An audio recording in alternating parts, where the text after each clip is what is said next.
coming. We have 45 minutes together, but my goal is to make sure it doesn't feel like 45 minutes. I'm not about giving lectures, as you'll be able to tell really quickly. I'm not the most formal guy in the world. I think business should be fun. Sometimes we forget about that. I've never actually spoken on a T-shaped stage before, so last night I was trying to get a hold of Beyonce. She wouldn't take my call because I was looking for advice, and it's absurd. Like, doesn't she know I'm a customer experience consultant? Like, insane. How many people had heard of Mike Robbins before yesterday's keynote? Raise your hand. Nice and high. Sir, you're going like this. Come on, give me nice and high. Nice and high. Okay, a good amount of the room. Who's ever heard of me before? That's what I thought. So, you know how to humble a guy, and you're telling me I need to work on my personal branding a little bit more, which I will. So please allow me the first few moments to build equity with you. Yes, I'm a millennial. Reserve your tomatoes and shoe throwing for later.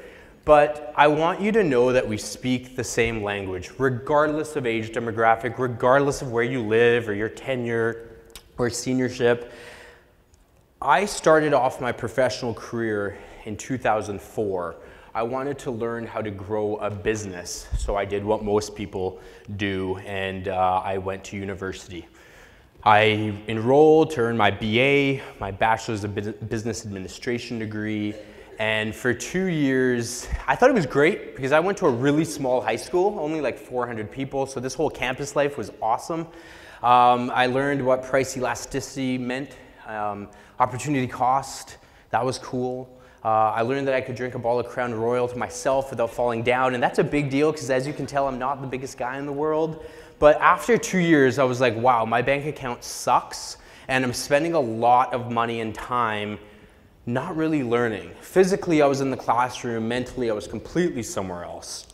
So I did what I always did back then. I turned to my grandfather to give you some context around Tito Falcon, the best guy in the world. Picture Kramer from Seinfeld, just South American, same tall white hair, tall, gangly kind of. And to give you context on him, he operated a fish market in Lima, Peru. One store grew it, eventually sold it for a few $1 million to a conglomerate company, really grassroots entrepreneur. And I found him to be really smart, and I really loved him. But that's beyond the point. I turned to him for some advice, and I said, Granddad, I'm spending all this time, all this money to learn how to grow a business, but I'm disengaged. And I realized I was disengaged because I didn't know what I wanted to specialize in.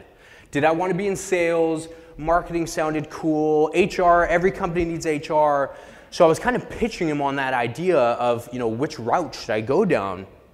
And he said, and I'm paraphrasing, but go out and be the master of customer service.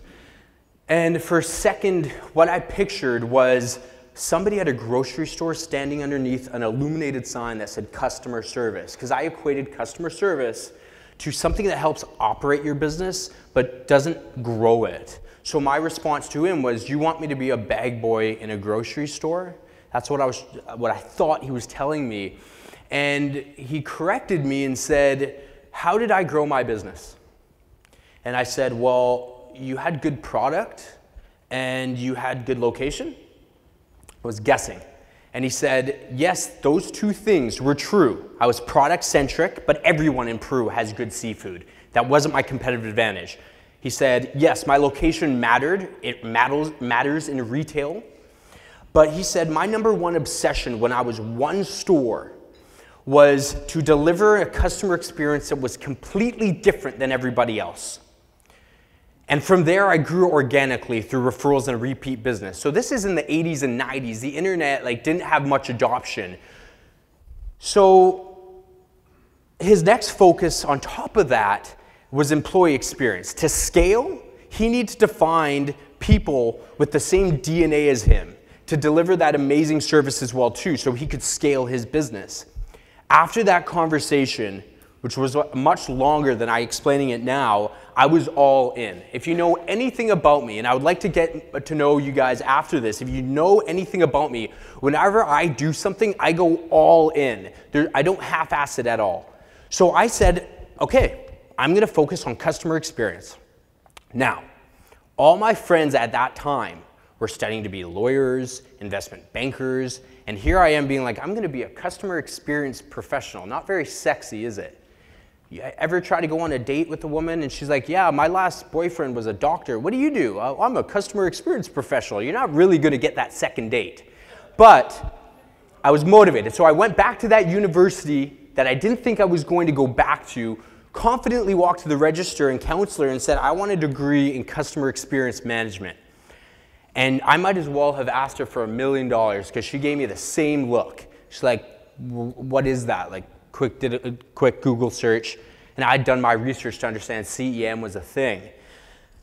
So she said, there's no such thing, and I find even to this day, you can't really get a formal customer experience degree, which is absurd because every single memorable and admired business grows that way, but that's a different keynote for a different time. So disappointed, I went back to my granddad. I said, how am I supposed to learn this stuff? I can't move to Peru and learn from you. I have my friends, my family are in Vancouver, where I'm based. I think I had a girlfriend at the time. So he said, I'm gonna tell you to do something, but if you tell your mother that I told you to do this, I'll kill you.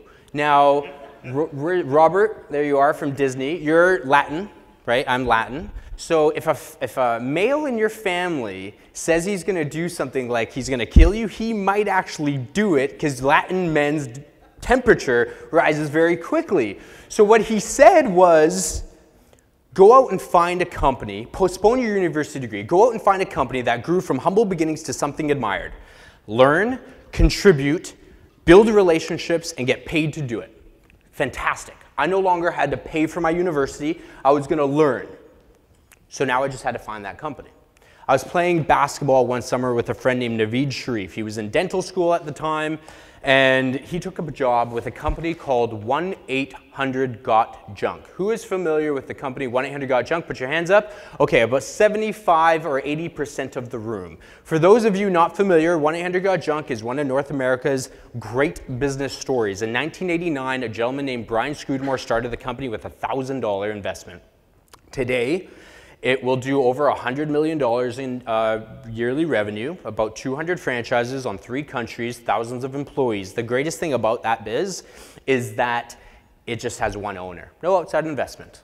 So I researched the company, I interviewed. The first time I had ever been involved in a group interview before where there's other candidates and then the HR person, crushed the interview, got hired, and started off in the contact center. It wasn't too long ago that I was a CSR, taking 100 calls a day. And the reason why I am so fortunate and get to work with a company as big as Verizon next month and speak to 500 of their managers in Anaheim is because they recognized that it wasn't too long ago that I was grinding out as a frontline employee, and I can relate, and my empathy is really large for frontline employees. So there's one thing I know that none of you know, and let me explain that. Have you ever been a CSR and had to answer the phone? The first call is from St. Louis, Missouri, then Sydney, Australia, then Montreal, Quebec, and you answer the phone saying, thank you for calling 1-800-GOT-JUNK. You're speaking to Michelle. How can I make your day easier? And then the first thing the customer says is, Michelle, you don't sound like a woman. And I'm just like, geez, now I have to explain. I'm like, well, sorry, Mrs. Customer, for some reason my parents wanted to name me after a woman, but spell it like Michael without the A, and I end up apologizing to them, so that was hard. I went over to the management side of the contact center. Are there any workforce managers in the room? One person? Okay, I'm gonna jump down and talk to you for a quick second. I won't bite, I have something to give you. Sorry, what's your name? Oh, we met earlier. That's right. Okay, I'm giving this to you. Take that, and I'll tell you why I gave that to you. That $20 that I gave you is for a drink tonight, because I thought of dabbling in workforce management for one day. It took me 2 hours, and I said, I want nothing to do with workforce management ever again in my life. Having to schedule hundreds of agents and make sure their availability is all in order and hit your service level agreements. And if Billy and Joe and Sally call out sick, then your whole schedule is ruined and your day sucks. I was like, I don't want anything to do with workforce management for the rest of my life, and I respect you. You are the most underappreciated department in business today, hands down.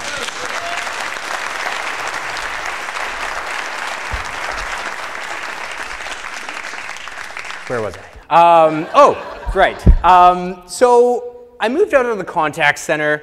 I have tons of respect for contact centers. I work with them all the time. But I was more interested, I'm more kind of operational from an initiative side of things. And let me explain. So I transitioned over to the operations management side of the company. That's where I learned about the Net Promoter Score, how to build it, how to deploy it, how to manage it. I say this confidently, but not like a jerk. If you have any questions about NPS, I probably will have an answer for you. Whether I'm right or wrong, we can debate about it. We reduced customer complaints in the company as a customer experience team by 33% in 3 months. When people ask me, what's the ROI of customer experience? I'm like, well, I don't know. If you reduce or increase customer retention by 10% and that adds $6 million to your top line, is that a good enough ROI for you? I'm sure many of you have to answer that question every day because you're all fighting for budgets, right? You're fighting against marketing, PR, for the same operational budget so that you can succeed. I left 1-800-GOT-JUNK because I had a goal. I wanted to become an executive coach behind customer experience. I wanted to be a keynote speaker, but I wasn't naive. I knew that I needed to cut my teeth and earn some credibility, put some feathers in my hat before I did that. But while I was at that company, I knew that sharing that knowledge wasn't enough. So I researched 5 companies: Apple, Amazon, Zappos, Southwest Airlines, and WestJet, and I studied them like crazy.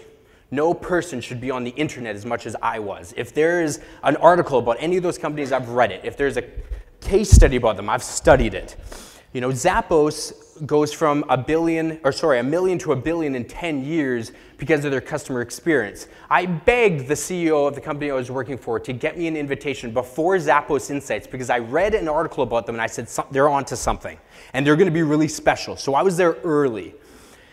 Southwest Airlines was the first company to teach me that if you want to improve your customer experience, you don't start with the customer, ever. You start with your employees first. Because what is the point of building initiatives to improve your customer experience if you don't have the team to push the initiative forward? WestJet Airlines. WestJet has a CEO named Greg Soretsky. He's the most underrated CEO in North America or maybe the world. I highly recommend Googling his name and figure out what he's about. And I'm Canadian. About probably sounds really funny for you guys. But so 24 months ago, I set off to reach my goal of working with medium and large size companies to improve their customer experience. To this day, I have logged thousands of hours of studying and hustling because I knew that I was up against different generations. When I go to a boardroom, whether it's Denver or New York, and I'm pitching them, I know that look I get when I walk in the room. They're like, is your father here soon? Is that the person we're supposed to be meeting? Did you park your skateboard outside, young fella? So to this day, I still hustle my face off. 5 a.m. to 8 a.m. is study time for me. 8 p.m. to 11 p.m. is study time for me. During hours of operation is execution for me. While I was studying companies like Zappos back then, I'm studying companies like Uber and Airbnb now, Silver Car, and companies like that. Because I need to make sure that I'm 5 years out so that when I speak to you, I'm relevant and I don't give you the same old song and dance. What I want to talk to you about today is I believe a lot of companies are saying they're customer centric and they're really not. If you scratch the surface, you're going to see brass, you're not going to see gold. But the main reason that I've gone all in with customer experience isn't because it puts smiles on customers' faces. I appreciate that. I'm Canadian, I'm a friendly guy, love smiles, but I'm all business and profitability and bottom lines and top lines. If your organization consistently delivers a customer experience that's predictable, what you're going to earn is customer trust. We know that that's the holy grail, but when you have customer trust, you can sell your customers anything, and it's a beautiful thing. Amazon starts off in 1994 in Seattle selling books. There were you couldn't get more small business than Amazon back then. Selling books for years, building rapport with us. More rapport, more rapport, more rapport. Then when the time was right, bam, cross-sold us a blender. And bam, upsold us a spatula. And as consumers, we're happy because that was a very seamless experience, no stress. For Amazon, they're happy too because they're increasing their revenue. And look at them now, they're worth over $100 billion. That's the only reason I've devoted my entire career, and I'm only 10 years in, to customer experience. A lot of companies claim to be customer-centric, but when I meet with them, or when I talk to somebody after this event, one of the things that I'm looking for is, well, let me take a look at your operating budget. How much of the pie is your CX team given? It's always a fraction of what marketing, PR, sales, and biz dev gets. I've been there. I've had to fight for budgets before. For me, I'm like, Jesus, why is marketing getting 10 times what I'm getting? Some people haven't trained themselves properly to understand that an investment in customer experience will always pay a dividend. Why I think some executives will take out an ad somewhere and call themselves customer-centric, but won't actually follow through is because customer experience isn't tangible. It's very difficult to touch it, see it, or hear it. So let me explain. An investment in your business that you can touch is print. An investment that you can see is television. You can hear radio. So when push comes to shove and you need to make a decision to grow your business, you have the CX person saying, Mrs. CEO, I need 100K to increase customer retention by 10%. The ROI is going to be $7.5 million, but the ROI is going to come in 12 months. And then you hold your breath to see what the CEO says. While the person next to you, who's also competing for that budget, will be like, well, Mrs. CEO, we spent $100,000 last year, and look at page 37 of this magazine. It's high gloss. Look how fantastic we look. Our logo looks amazing. The CEO may say, okay, I can touch that. That's immediacy, because too often, too many executives are living quarter over quarter and trying to secure their livelihood. Too many professionals make short-term decisions to secure their own livelihood. That is a fancy and really nice way of me saying, sometimes we make decisions just so we don't get fired. Because what if you don't hit that ROI in 12 months? You're putting your neck out on the line. Whereas marketing can just go invest in PPC and you'll start to see a couple dollars the very next day. But my argument is that's great. And don't think for a second that I don't believe in traditional media or digital marketing, because I do. Just do it right and at the right time. I was sitting down with, where was I? Denver, I believe. And I was welcomed to this office and I was speaking to this VP, and he said, Michelle, we're really conservative, but we're very motivated. We want to improve our customer experience. Everybody else in our industry is, so we need to as well. But we don't know how much we can allocate because we're a conservative company. I said, okay, please let me sign an NDA. I need to see your numbers. So I took a look at their books and I was like, wow, you're spending $5 million on radio. Is that right? And he said, yeah, we are. I was like, what's the ROI? And he's like, well, Michelle, increase brand awareness. Every single time I walk down the street or talk to a family member, they say they heard us on the radio. Let me ask you this question now. I asked you this question earlier. How many people have used 1-800-GOT-JUNK? Do you see the disconnect between brand awareness and actual dollars? There's one gentleman raised his hand, but 80% of you, oh, another person over there, but 80% of you said, I have heard of them. So I'm talking to this VP and I say, you're spending $5 million on radio, and I get radio, makes sense, but why aren't you asking what the ROI is in terms of dollars? Take that $5 million, split it in half. 2.5 stays in radio, 2.5 go to your CX team, and set goals such as, let's increase customer retention by 10%. That's going to add another $5 million to your top line. I was watching the Super Bowl. I'm a Redskins fan. Unfortunately, they won't be in the Super Bowl for a really long time, which is unfortunate. But I was watching commercials, $4 million for one spot, 30 seconds. And I saw this auto manufacturer. I'm not going to name their name because I really want to work with them. But me being me, I'm very curious, asked a lot of questions. I went on Google and I typed in their name and said J.D. Power and Associates. I'm curious to know what their CSI score was. They were 9th out of 12 brands. So they're bottom feeders when it comes to customer experience. So me being me, and I'm always hustling for budgets, I'm like, wow, $4 million. What if they just took 2 of that, left that within radio or within TV, more conservative spots, and $2 million goes to their CX team? What would happen? What would the ROI of both of those things happening in harmony?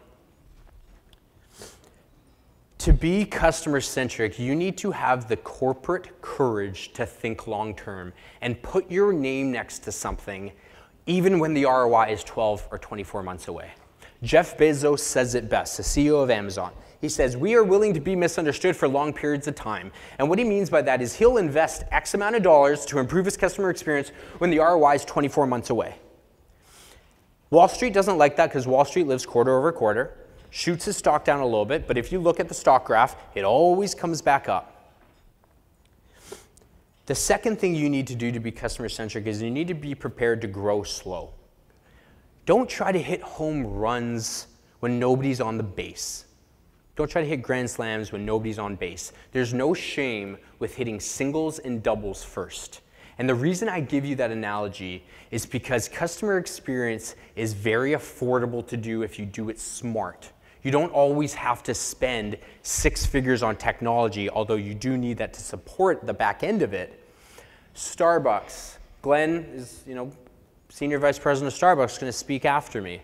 And I didn't know you were going to be here. But I had a Starbucks example to share with you so you know it's authentic. Starbucks has something I call micro customer experiences. They are small, subtle, memorable, and affordable gestures that resonate with your customers for years. That's writing your name on the cup. 99 times out of 100, they get it right. And when they do, that builds a rapport with us. The little things matter more than you think. For the gentlemen in the room who have spouses, when you leave your dirty underwear on the bathroom floor, you don't think it's a big deal, right? It's just a dirty pair of underwear, who cares? But you know how much that matters to your wife? If you start picking that up, that means a lot to her. The same things with your customers. The little things builds customer loyalty, not those home run strategies you're swinging for. I love my parents. I would kill myself today to make sure that my family was safe. And the reason why is because of the micro love they gave me as a kid. Yes, I didn't grow up in a wealthy family, so I saw my parents have to hustle when they wanted to buy me a gift for Christmas. And if it was a Nerf gun, I loved them for 2 days until I broke it or got tired of it and asked them, so what's next? What have you done for me lately? I didn't actually say that because that's a hard jerk little kid, but you get my point. The reason I love them with all of my heart and that I am completely loyal to them is because when they said, Michelle, you're not chubby, even though I clearly was as a kid. Michelle, those crooked teeth, that gives you character. That bad haircut, that's a great haircut. Now I know I'm smart enough that they were completely BSing me, but that's okay. That is why I have rapport to them. Translate that to your customers. I speak with CEOs of Fortune 500 companies, and I speak with small businesses as well too, because that's how obsessed I am with customer experience. And I sit down and I say, what are you up to? What are your plans? And I hear all of these big, elaborate plans, and I'm like, that's fantastic. But you're doing the little things incorrectly. How are you supposed to hit those home runs if you haven't set yourself up for success yet?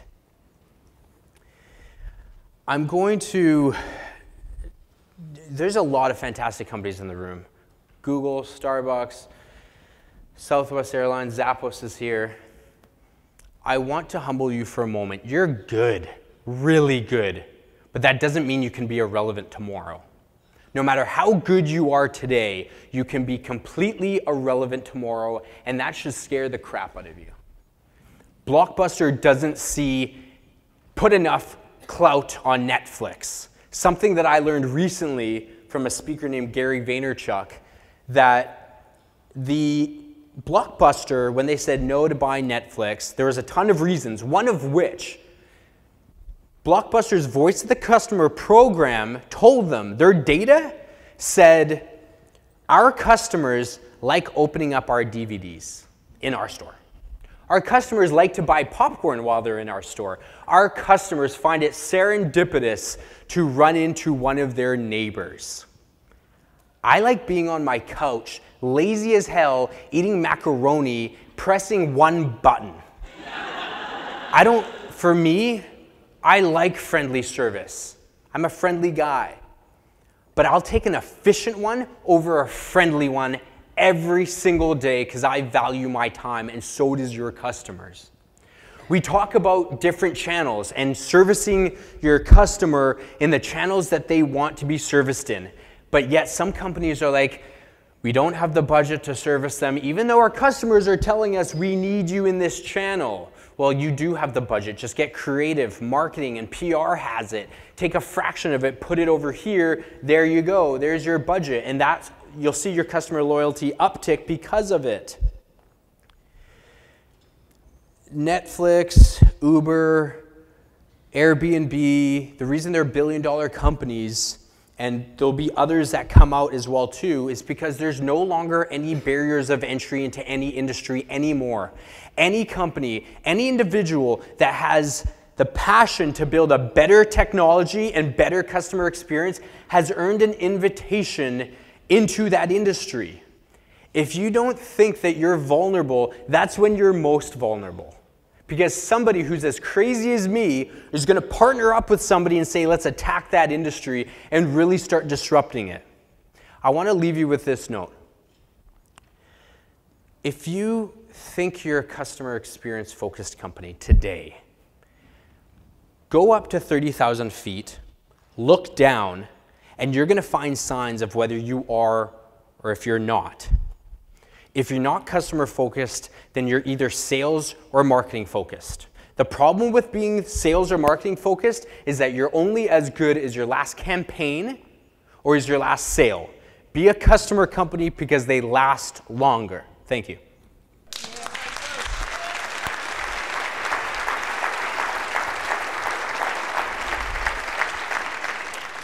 So I believe we have some time for some Q&A. If you've ever seen my engagements on YouTube before, I love Q&A because you get to ask me questions that I can't prepare for. And so feel free to ask any questions about anything that I just spoke about. One thing that I'm really, that we can all relate to is I genuinely believe that we are getting the short end of the stick.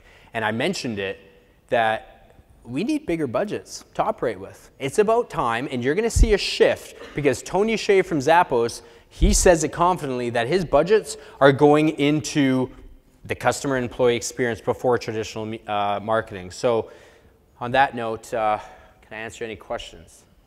Questions? We must have some. Thanks, Dave. Just something I thought of with the 800 got junk story. You said brand awareness and it wasn't getting the ROI, but isn't that junk? I'm not familiar with it, I don't think, but isn't it come to your junk? Yeah, so the context, what they do is, we all can relate to this. We have a garage full of stuff, or an attic, and they're a FedEx-like service. Two people will show up and take care of that problem for your home or your business. Okay, that's what I thought. So it occurs to me that brand awareness, because it's not something you do more than like once or twice in your life, but you talk about repeat business, so. That's actually not true. So our NPS score was an 85, and I don't care about what your NPS score is. I really don't, because the score is for the scoreboard, the comments are for the playbook, and I share that with you because we tracked our customer behavior based on their NPS score. And we found that in 2010, the customers who were promoters we're 18% more likely to use us the next year. 11% of our passives used us the next year, and only 3% of our detractors used us the year after. So imagine taking that data, going back to your system and saying, this is the ROI of having promoters. This is what makes the cash. You should have seen the motivation after seeing those numbers. Completely black and white. Does that answer your question? Yeah? Fantastic. Hi. Where are you? Oh, there you are. Sorry. Great presentation. Thank you. I had a question for you because I think it's one of the struggles we have for Citibank. Hold your opinion. Hey, I'm Canadian. I'm Canadian, so there's... Okay. We don't have Citibank. But one of the struggles that we constantly have is that our organization, the culture is more based in experience must mean we have to be a doormat and say yes. Okay. So I'm wondering if you have any recommendations on training or literature that can help to start breed some of that culture inside our customer service organization to understand that you can have a good customer experience without giving away the house. Yeah. So you would expect me to think that the customer is always right. The reality of the situation is sometimes we have really jerk customers.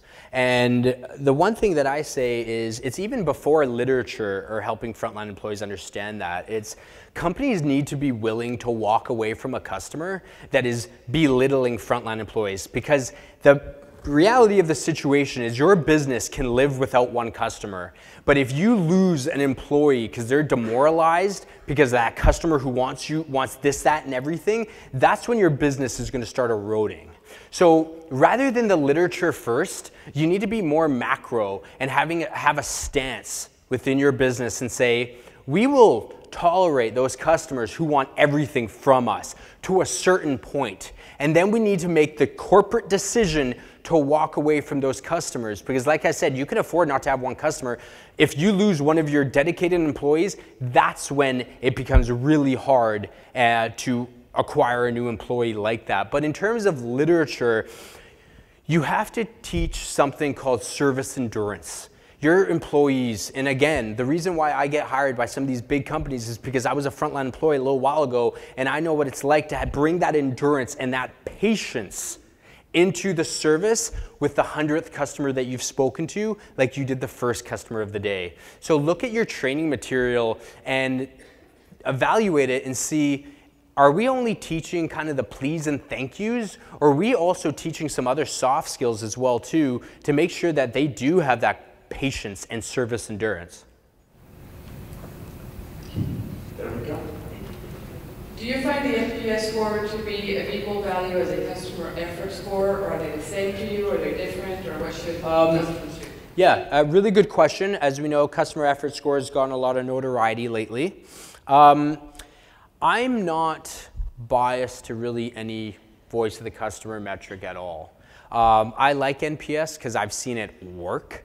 You just have to do it right. Regardless of what metric you choose, just do it correctly. And what I mean by that is a lot of companies will simply push out the question, receive the data, and then one of two things happens. They put it in a virtual storage unit and say, my job here is done because we received the feedback. But really, what you have to do is be able to take that. Do you manage the feedback from your company? Okay, fantastic. So what happens after you receive it? Could you walk me through that? We get the report, we look at the verbatims, we separate them by operational unit. Who's we? Sorry, customer care, Okay. operation, and the back office building. Okay. We get the report, we separate it by business units. We Okay. look at the verbatims. Okay. And then based on the verbatims, we look at those detractors and passive. Okay. And try to address those either with direct call-outs, mostly in customer care and contact center, with direct call-outs, or with a change in process. Okay, good. We're not always successful. Okay. We're a very small company, but we try. Good. So what you should be doing next is you should create a one-page document called Customers at a Glance. A one-page document, the top 3 reasons why your customers said they loved you this month or quarter or whatever your time frame is, and the top 3 reasons why you have passives and detractors. Take that document, email it to everyone in the organization, your office administrator all the way to the CEO. You want to bring that one step forward? Create a customer advisory board within your company. One member from every single department should be a part of this group, and you meet once a month, non-negotiable. And the agenda is talking about the data that you've received. I have seen companies' silos just crumble after building customer advisory board meetings. And then take it one step further, figure out your game plan. What are you going to do in Q1 of 2015 with the feedback? Your customers are giving you their time and attention to give you feedback, and some companies just squat on it and say, we're customer-centric. BS. I was going to say it the other way, but more conservative than that. But that's how passionate I get about it. It's like, people are like, what's the ROI of customer experience? I don't get it, Michelle. Like, we're asking for surveys, but you're only scratching the surface, right? I believe you've done, and I say it with respect, 50% of the job. You have my email address. Feel free to hit me up. Anybody, feel free to hit me up, and I can kind of walk you through that. Any other questions? Yeah. Right, great question. Right here. Oh, there you are, sir. You mentioned a couple of kind of what I was called key takeaways. One's around the budget appropriation, and the second around kind of taking baby steps. Sure. What are some of the other best practices that you've seen that you maybe outline for us? For just regarding customer experience? Well, I could talk to you about this for 2 hours, so I don't have that much time. But I want to, top 5, then I need 5 hours. I'm kidding. I want to just go back to what I said to that woman right there. Our decisions for our customer experience doesn't just have to be within our own pod in our group. Marketing, PR, tech, everyone has an effort that needs to go forward to develop the customer experience. Because guess what? When you go to the movie theaters and you experience that from beginning to end, that involves marketing, your janitorial staff, your customer experience team, your concession stands. How can we as organizations just give the responsibility to one small team? And that's why I said customer advisory boards, golden and affordable to do that. Go back to your business and take a look. Formulate a team that's much bigger than it is today. Shoot yourselves up to 30,000 feet and look down and look to see where there's smoke. Parachute down together, put out that fire, and do it again and again and again. I met with a company earlier this year and said, Michelle, we've invited you here, but we want you to know that Q4 of last year was really focused on developing our customer experience. We've done a lot. And I said, well, then you need to be doing it all throughout the entire year. Because if you take your foot off the pedal of improving your customer experience, your competition has a leg up. Think more of a macro level than just on a day by day. Sir, I know you asked for 5 things, but I want to just give you that because I don't want to get too granular with you guys until I'd rather live macro right now, because from what I've seen from small business all the way to Fortune 500 companies, that is the common mistake that companies are making. We have time for 1, maybe 2 if we go quick. Okay.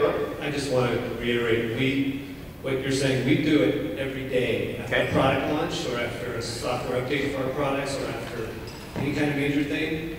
Call center people, social media, tech people, marketing. We have a post meeting every single day for the first 30 days, and then 3 times a week, and then once a week, because you got to keep on top of it. What company are you from? Motorola. Motorola, okay. Oh, Google. Okay, so that sounds fantastic and awesome. Could I share something candidly with you? When I see Motorola's logo, that sounds fantastic, and I believe you, okay? So I would say, based on what you said, that you are customer-centric. When I see Motorola's logo, I don't think customer centricity. So that tells me that Motorola has a massive opportunity to properly build PR based off of that, so that customers have consumer confidence when they see your logo that that's a customer company. Because right now, I think Motorola only technology. And just like Apple, Apple is product-centric just as much as they are customer-centric. If they're not customer-centric, then they're probably not the most profitable company in the world. You have a fantastic opportunity to share that story. Marketing is storytelling all over again. It's interesting because maybe we need to get some money back to the marketing. Well, you just ruined my entire engagement. I'm kidding. Do we have time for one more?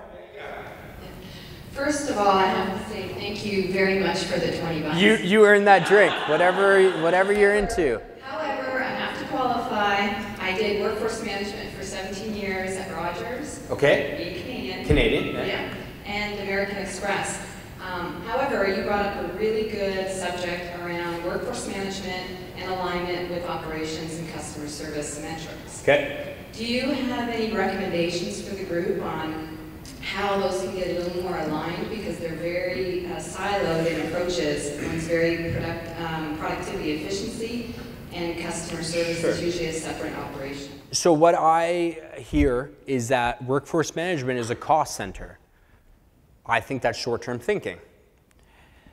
Going back to what I had said, workforce management deserves a seat at the table, because everything that you do, if you dig deep enough, is related to the customer experience. Hitting your service level agreement. We had a service level agreement at 1-800-GOT-JUNK, 80-20. 80% of our calls answered in 20 seconds. It eventually got up to 93. That's how good our workforce management team was. And they earned a seat at the table. So to be able to bring those silos down, you need a task force that one representative from every single department. I'm even talking about your secretary, whoever she reports into, or office administrator. That person needs a seat at the table as well too. Because guess what? When your vendors and or your customers come and say hello, that's a part of the customer experience. And some people just don't get that because they're too focused. They have tunnel vision. You need to take a step back, think long term, and think big picture on a macro level, then dive deep. But my recommendation, again, this is the third time I mentioned it, is you need a much bigger task force than most companies are building. They're just like, okay, you used to be in the contact center, so I think you should be the CX leader. Like, that might make sense for most organizations, but that's just not it. You can't just give somebody a budget, a small one, and say, develop our customer loyalty, because you need everybody else around you to support you, just like they need you.